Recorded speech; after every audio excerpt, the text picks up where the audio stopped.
What's up, and welcome back to the Talk Nutrition Podcast. Today is episode 91, and we are joined by my friend Alexsandra Nordtun. We are talking about a new topic today, pregnancy and nutrition training, a bit of supplementation during pregnancy as well as after, how this is going to play into your fitness goals, how you're probably going to hold off, for a little while, with the dieting, the fat loss goals, that, anything like physique related.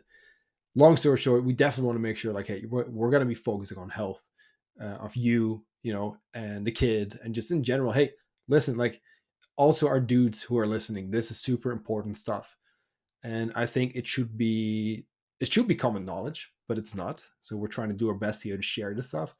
So let's get into the episode. Pregnancy, training nutrition. I learned a lot myself. I think there's a lot of good takeaways.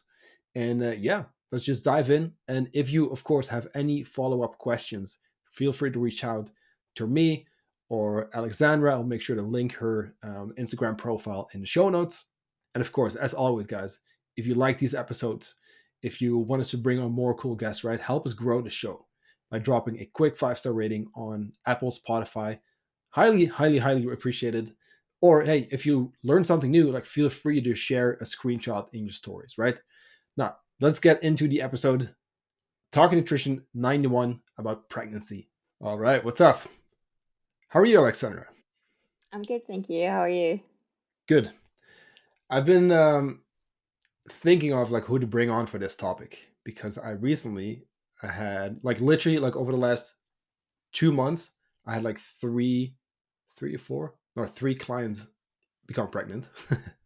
And also for me, it's like a kind of new territory, so I feel like it's really cool to dive into this with you. So wanted to introduce Alexandra. So you're going to see more of Alexandra pretty soon.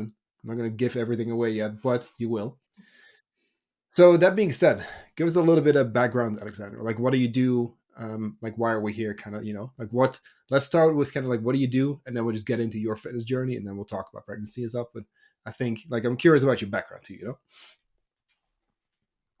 So at the moment, I'm working as a chiropractor in Kristiansand, and I work a lot with female health. And I'm also certified pelvic floor specialist, PT, and nutritionist. And I think that's quite a good combination to help people, especially female patients and pregnant patients.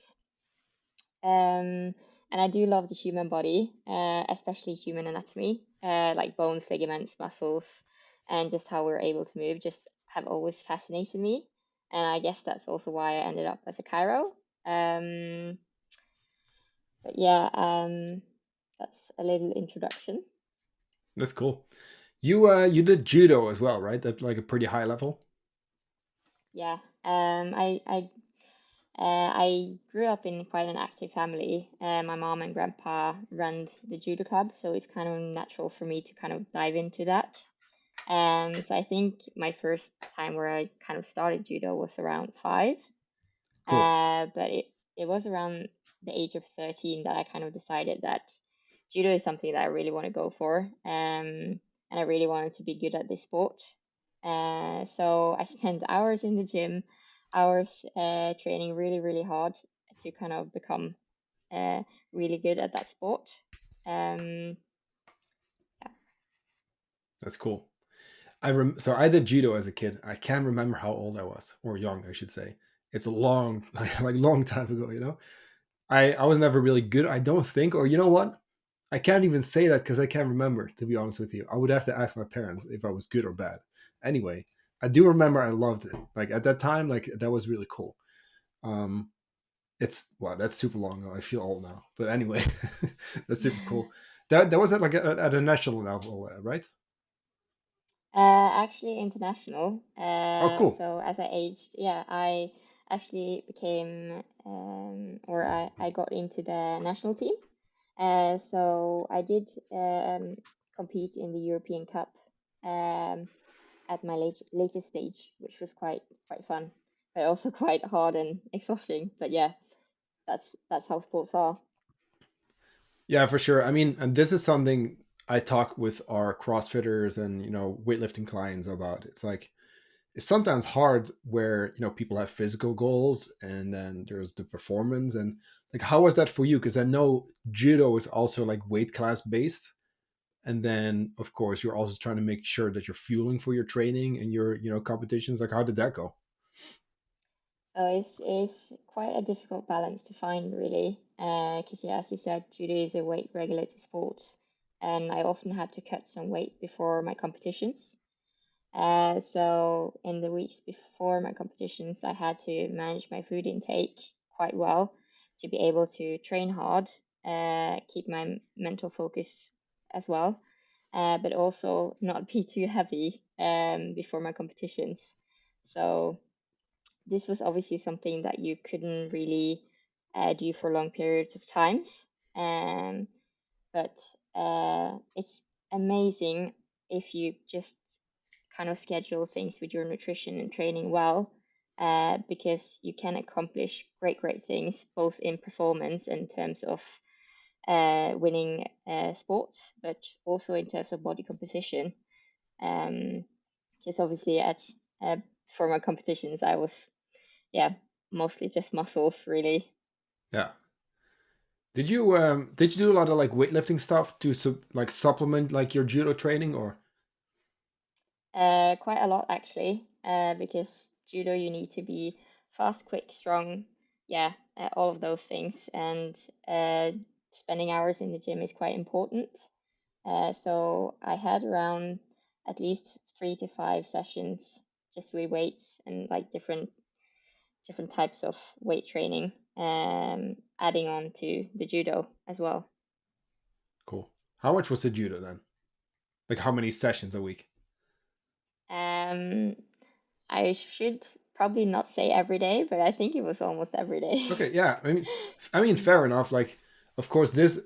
Let me say this for the listener, right? Because I also have a weightlifting client who trains a lot, right? Who's actually potentially going to the Olympics, and that is different, right? Training like you, right? Training for actual like international competitions, doing that at a high level, that is different. And let's not forget that that also comes, and I want the listeners to know this, it also comes with more recovery focused work. You know what I mean? Or at least it should. 100%. You know what I mean? Yeah. So Yeah, I was no, okay, so basically that's a just lot. yeah, I was basically just sleeping, training, eating. Yeah. Exactly. And that's like I love that you say that, because that's the thing we tend to forget, right? People see their favorite CrossFitter, right? Train hard every day, and then they think they can do that too, not knowing, hey, that person is, like you said, eating, sleeping, not doing anything sometimes, like literally just resting. While, right, let's call it the normal person has the job, has the stress, the kids, little time, too little sleep. You know what I mean? So there's a big difference there. Yeah. Um, so of course that's okay. So that does make it more manageable, but of course that's still a lot though. Did you um did you ever run into any issues like nutrition wise? Maybe Yeah. under fueling, or yeah? Yeah. Yeah. 100%. I had competitions where I felt great, did well. And then I had competitions where just things went the other way around. I didn't feel like I had the energy. I didn't have the mental capacity to perform. And I lost my first game. And then if you lose in big competitions, you're out. No. So it's, yeah, you kind of got both sides. And I think it's a good experience as well because you get to know your body well and you know how things work. Um, and you also need to kind of accept that it's not always things go your way, but then you learn from it and you just need to plan your nutrition and kind of training better. Yeah. I feel like that's a big one that we tend to forget, right? We tend to forget, like, hey, we start this transformation, or whether it's for performance or anything like health and fitness related, it's like, no, there will be setbacks. There will be, absolutely. And I talked about this with our previous guest too. It's like sometimes you kind of have to fall on your face to kind of actually learn, or at least like know your limits or those kind of things. I'm not going to say it's great in the moment, but if in the long term you get to learn and grow, it might not even be like a bad thing, like long term, of course. Like, of course, short term it sucks, especially if you like lose competition, you know? But So do you're you, not you're yeah, go not ahead, going to sorry. do the same mistake again. No, 100%. yeah. And that's exactly the point. Like, that's why it's so valuable. When was the last time you did a competition? I think it was in 2019, just the year before COVID. Okay, cool. Yeah. And it's since then full like chiropractic, Yep, training, nutrition. yep. Cool. Awesome. So where did you kind of start PTing and coaching nutrition and stuff? I think it was during COVID that I just had some more time to spend uh, during my chiropractic course, because obviously we had more homeschooling. And then because this part with nutrition kind of always fascinated me, and I kind of experienced it as an athlete as well, how much it matters, both in terms of performance, but also how you feel in general. I just wanted to become more competent. So I applied for a nutrition course and also PT. And as a student, that's also a nice income to have on the side. So I just started out working with some clients, and it turned out that um, I liked it quite a lot. And I just kept diving into it, and felt that I was kind of able to help people with big rocks that they didn't manage to complete themselves in terms of both training and nutrition. So after I started with chiropractic, I kept doing it because I just loved how much it could help people um, in terms of nutrition and training. 100%.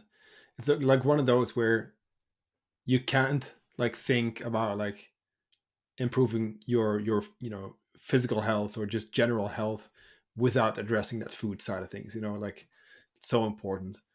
Um, it's cool. It's really cool too because like I feel like every PT/nutrition coach I've been in touch with, like we all do this because like it's from like a passion, like because we've gone through things ourselves. And like you said too, like you start learning more, and then you go down this rabbit hole, and there's like more stuff to find out. It's like it's fun also to keep learning, but like it's so important. It's so important to teach people this stuff and to help them, and to guide. So that's really cool. So kind of tying this into today's topic, so pregnancy related, like nutrition training, etc. Um, how did you kind of get interested in that topic? Could you just rephrase the question? Yeah, of course. So how did you kind of get more into like the pregnancy related like nutrition training and stuff? I think it's just because I'm a big cheerleader in general for female health. And one quote that came over me was that females are not small men. And I think the pregnancy part, especially, kind of uh, gives us an impression that that's correct, because no man, or like no man, can give birth to a child. And just the changes we're going through with our body is just amazing. Um, and I think as well the fact that we also have our menstrual period every month, and just how things changes within our body and our mind is just so interesting. And what I also found with myself, but also my clients, is that we do all struggle to understand how our body works and how our hormones work. One week we can be the happiest person on earth, and then the next week nothing really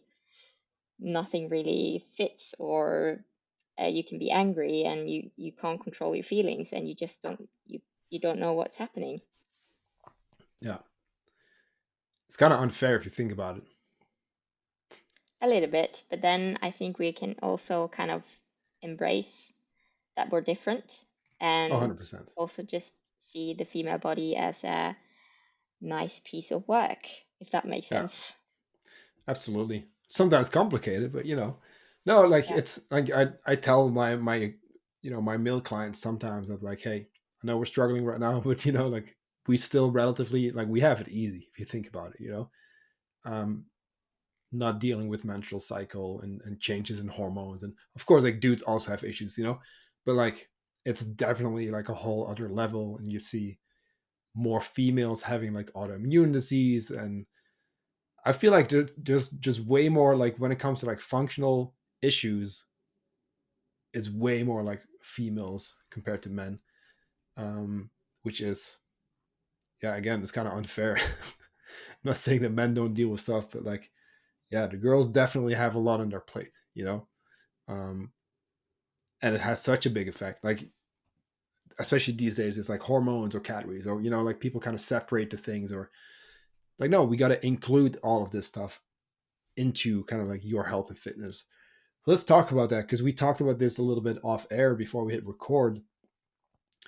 It's such an important time, right? Like when someone literally like begins to develop a new human being, which is super cool actually if you think about it, but like, and impressive. But it's also appear with a lot of changes hormonally, mood, right? You start feeling a little sick, like maybe motivation kind of drops. Even thinking long term, like, okay, shit, like now I have to put my fitness goals and like on hold. People should not be dieting, there's so much going on. And then, like you said before, it's like people then sometimes kind of go for like the more energy dense foods, and as long as you get your calories in, then you're good. But like, no, like you got to get your macros, your micros, and just focus on that food quality, right? um yeah, so let's start with kind of like let's actually start with the nutrition side. I think that's the Yep. biggest part. We can talk about like training stuff too. um but what would be some, just like big picture, like most important stuff to take care of before anything else? So I think the most important part for women getting or just knowing that they're pregnant is to think that they need to start eating more whole foods. Because the nutrition during pregnancy can play a really big role, or do play a really big role for your child's health, and especially the neurodevelopment. Because the foods that you eat, you is also the food that your child will eat. And to optimize growth and healthy development in the womb, you do want proper food.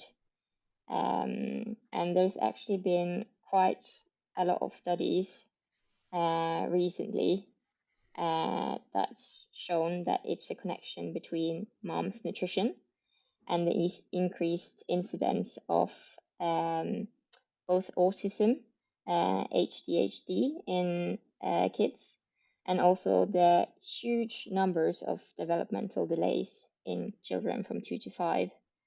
And this can be connected to the increased intake of ultra processed foods. So that's important, mamas. Get your whole foods in. Yeah, it's one of those where obviously it's an ongoing issue and has been for ages, and it continues to grow, right? Just the obesity, let's call it crisis, just in general, and people eating mostly processed food diets and all that. um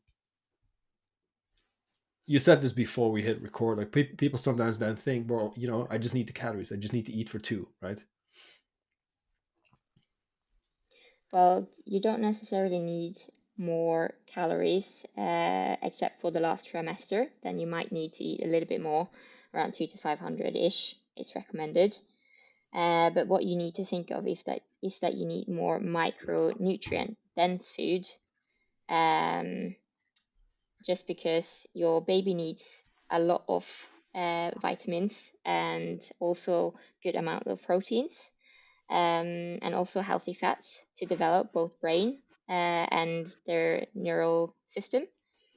But also you as a mom to function well, you need proper food, and the quality of your food is really really important then. And most females get recommended to take folate early until week 12, but then there's not really a lot saying anything more what what you might need. And I think that might be an important theme to cover today. Yeah. Yeah, for sure. Because I think all micronutrients are definitely super important in general, right? But especially during pregnancy. But there's definitely a few that are even more important and that directly play. I mean, you mentioned like folate, for example, like, but like that directly play into brain development, like super important stuff, which really like it's actually super like it's really like serious, like you got to focus on this stuff. Um, but I feel like, do you feel like just overall education is also like not super great at this, when it comes to just, teaching women like, hey, like these are specific nutrients or, things to pay attention to. 100%. Like I said earlier, it's recommended for everyone to take folate, but they don't talk about, for example, choline, which is an important uh, for cell function, and it makes the cells more robust for stress for both mother and child, and decrease also the risk of neural tube deficiency. And then you got zinc, iron, iodine is a big one actually. Over 70% of Norwegian females are low in iodine, and this is especially crucial for neurodevelopment for your baby, because if you're low on this during pregnancy, it can lead to low weight birth, also premature birth, and also preeclampsia, which are quite serious things to consider. So, kind of speaking more about these supplements, I think is quite important. And then obviously you also got another one, which is a big one, is vitamin B12, which is huge for especially vegetarians and vegans, which obviously are increasing numbers of moms that are at the moment. But this one is so important for neural development as well, especially as well in the postnatal period when you actually received your kid. Because as we see, if you're low in vitamin B12, you can get these sort of floppy babies or babies with low muscle tone. And you also see that these are the babies that don't crawl, they can't walk properly. They're also more at risk at developing more serious delays in terms of motor skills later. So these are really important things to get into your diet if you want your kid to have the best development and growth as possible. Yeah, 100%. And I think one that's particularly important, I mean, just in general for everyone, but especially for you and me living in Norway and our Norwegian listeners, vitamin D too, like, 100%. I mean, I don't know, because you like, so for the listener, like, she lives like way south, I live way north. The sun comes up like 9:30 p.m. I looked this up today. Sorry, 9:30 a.m. today, and then it goes down like 1:30 p.m. already. And like every day it's just getting shorter, and in maybe like 8 or so days, like our sun is going to go down. It's going to stay down for 2 months. Is it pretty similar for you guys? Like, I know that you don't get actual polar in that, right? We do get less hours of sun, Yeah, but it's not completely dark. I think yeah, in December time we maybe have 5 or 6 hours where the sun is out. yeah, So at least we get some. But then obviously if you're at work sitting in an office, like yeah, during these times, you might not get the sun or the light. yeah, and yeah, exactly. And vitamin D, like it's already low in most people. Like, I swear, every single time I've had people do blood work who are not supplementing, like, of course we can't assume, but like at least every single time we've checked, it's always been low, you know, um, quite often like super, super low. And that also plays into, development of the baby. We mentioned like autoimmune, I think things like autism and stuff too, asthma. There's a bunch of stuff like also there, like we want to get all of those basics. With vitamin D, like we can't really get that off our diet, like that needs to be like supplemented. But what do you think about the other ones, just in general? Like, would it be mostly a nutrition job, maybe nutrition and supplementation? Like, So I think vitamin B12 is a good one to supplement with if you're not a big fan of meat or chicken, or if you're vegetarian. When it comes to iodine, if you're not a big fan of fish, or if you don't eat milk, or lactose intolerant, for example, it would be a great thing to supplement with 100%. But for most people who do eat, especially milk, cottage cheese, yogurt, Greek yogurt, cheese, they should be able to cover their iodine. But then again, studies show that 70% of Norwegian females are low. So maybe it might just be good to do some blood work. That's what I kind of recommend the ones to really want to optimize it. Just do the blood work and see if you're low on anything, because then you know exactly if you need to supplement or not. But I 100%. think vitamin B12, omega 3s, and vitamin D is maybe the ones to focus mostly on. Yeah. Yeah, you mentioned iron before, but like also too much iron can be a bad thing. So I also like I want to state what you just said again, but like if you're not sure, like get blood work done. I don't want people to ever make a decision just based off a podcast. So I'm always like I always bring this stuff up. It's like, hey, supplementation, like anything like that. I mean, we are talking basic nutrients here, but like still, like check with your doctor, right? Get some blood work done. Like these are some serious kind of like times of your life. So like pay attention to this stuff. Um I do have a little hack for iodine actually. Or no, sorry, that's selenium. My bad. I was gonna say iodine. No, I do know selenium is probably still important too. Yeah, anyway. I was gonna bring up Brazil nuts because you can let you eat two and then cover Yeah, your selenium, but cover like it. Yeah. I mixed them up. Yeah, I mixed them up. Damn it. Okay. Anyway, either way, it's still important. So just have it anyway. No. Um, let's move a little bit towards like kind of the physical side of things, right? The training and all of that. Can you like let's start maybe like first trimester. Are there like a lot of changes there? Like, can you still train as usual? Or would you kind of take it down in intensity or? So in terms of trimesters, I always like to educate people a little bit about that, because most people consider first trimester to be the super easiest one, second one to be a little bit harder, and the third one to be super hard. And that's not necessarily always the case. First of all, I just want to highlight that every female is different and every pregnancy is also different. So always consider yourself before, and not compare yourself to others. That's a good starting point. But in terms of first trimester, that's often the trimester that you're more tired and your body struggles to find out what's going on. And that's just basically because you're creating a human being inside you, and your hormones are not where they should be. So most people are feeling sick, they're tired, they want to sleep. Um, and a lot of females don't really got the energy to work out really hard. And I think if you're that person, then you shouldn't push it. But regardless of if you're nauseous, or if you're don't feeling like you've got the energy, I always recommend try to get in some sort of activity that's like just walks or sitting on a bike for a little bit, just to get in some sort of activity. I think that's a good starting point. Then you got the second trimester, which is actually kind of the best trimester. I often feel like a lot of patients of mine get rid of their musculoskeletal pains. They also have more energy. They sleep better. They feel like they can do a lot more.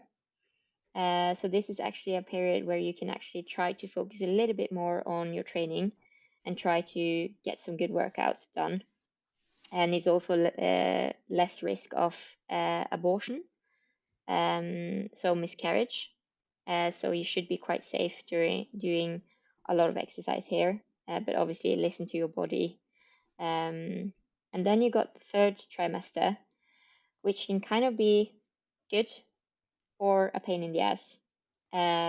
It also depends how well you've been training before. If you're quite sporty from before, you can still train and don't necessarily strain your back or get a lot of issues. I wouldn't recommend anyone to lift super heavy in this period, just because your pelvic floor is really struggling to keep your baby and the rest of your organs kind of up. So I wouldn't push for any PRs in this time. But also, if you're the type of person who have had a lot of issues during pregnancy, I would rather just focus on a little bit less activity like yoga. Pregnancy yoga is a really nice one, or just swimming. I find that that's a really nice exercise for most females that they can do all the way until they give birth. Awesome. Are there any movements where it's like, well, probably just skip these? So it's a big talk about this in terms of training abs during pregnancy. And studies kind of show that you can still kind of train abs, but maybe not laying supine, or like the crunching exercises. Um, some people say if this doesn't give you pain, you can still do it, but I recommend people not do it, just because there's so many other good exercises to do. And also, if you got a big belly, you might feel dizzy, or kind of not feel quite great doing this exercise due to the pressure on your vena cava. Interesting. I'm also learning a lot here. I think it's super interesting. No, that's cool. What about after? So, of course, people sometimes may think, okay, I'm good now, but then they're still breastfeeding for a little while. Um, Kind of like similar nutrition kind of considerations, or does anything change there? In terms of nutrition, I would also think about calcium, postnatal period, as well as vitamin B12, which I've already mentioned. But calcium especially, because after birth, you drop quite low in estrogen, and then you are more at risk for to be more bone fragile. And so I often recommend people being good at eating a lot of milk, or supplement with calcium, just to make sure that your bone health is tip top. Around until 18 months post birth, you should be all right, but you're a little bit more fragile 18 months post birth. Okay. So make sure to get this in. Yeah, that's a long time actually. Yeah. Yeah, cool. And then just nutrition wise and all that, like with breastfeeding, it's kind of similar, like food wise, and just eat mostly whole foods, like make sure you're getting enough, etc. Again, because your breast milk is basically what you're eating too, so everything that you eat will go into your breast milk, and then your baby will get it. So make sure that you eat whole foods, and also make sure that you eat a little bit more, because obviously you're nourishing your baby, so you might need 200 to 500 calories more for Yeah, what you normally would need. And yeah, this is not the time to diet 100%, because your baby needs you, and you need energy to be the mom for this baby. yeah. So important. I think because I think this is sometimes where it makes sense too, because people are going through already kind of like with all of this, right? A lot of emotional kind of changes and ups and downs, and sometimes it's easy to forget the big picture, maybe, if that makes sense, or think, hey, like I want this, right? Or I mean, even people like I've seen people who like are not even trying to diet who are definitely under eating. You know what I mean? It's like, no, we got to make sure we get those calories in. Um, Definitely not dieting during pregnancy. Also, after, like, you need those calories, and it will have an effect. It's just important to keep that in mind. Like, it doesn't just affect you at that moment. Like, what you do affects two people. And I also find that people don't consider how tremendous strain your body has gone through during birth, and you need to recover. And eating whole foods is the best way to recover, as well as including sleep. But obviously, when you got a newborn, you're not able to sleep as normal. So the best and first thing that you should do is make sure to get your nutrition right, both for yourself, but also for your baby. 100%. So that being said, because I mean, we talked about like weight briefly, but weight gain during pregnancy. mean, first of all, that's normal, right? Um, Up to a certain extent. That's normal, yes. So normal people might gain between 10 to 15 kilos. And if you're overweight, you would be recommended to gain a little bit less. And then if you're underweight, you should gain maybe a little bit more.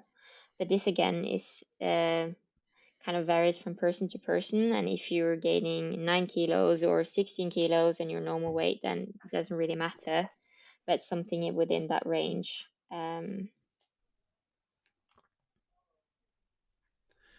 How would of course it's difficult to have like a guideline here, but like how would someone, yeah, almost like control that part to where they gain a little, which is needed, but it doesn't turn into, like it can also like kind of go to the extreme end. So if you're in a good place, if you've been followed up by the hospital, they should be kind of asking these questions: how much have you gained, and how much because the big stress if is that if you're gaining too little, because then you start worrying about the fetus development. And if you start to gain more, then you might be at risk of developing preeclampsia, and that might be, or diabetes for pregnant women, for example, and that can also give complications. So you should be followed up by some good nurses about this, and also just be open about it, because it doesn't benefit you saying that you haven't gained weight or don't yeah, you should be open about this, because it's really important that you don't gain too much or too little. Yeah. Yeah, and it's hard to, I mean, going back to like the food quality stuff we did talk about, if you do that for the most part, I mean, this goes for anyone really, but like if you truly mostly eat whole foods and nutritious, single ingredient foods, it is really difficult to gain a whole bunch of weight. I will say that, 100%, yeah. it's And possible. a lot of the weight is not fats either. It's you're Yeah. producing amniotic fluid that your fetus is gonna swim around in, and your blood volume goes up. There's a lot of factors that are not related to gaining fat or gaining actual weight. And all of this will disappear slowly as well after birth. Just give it time, because you don't need to go on a crazy cardio diet to lose these mama kilos. 100% not. These are normal physiological changes that happens during pregnancy, and also usually goes back after birth. Just be patient and give it time.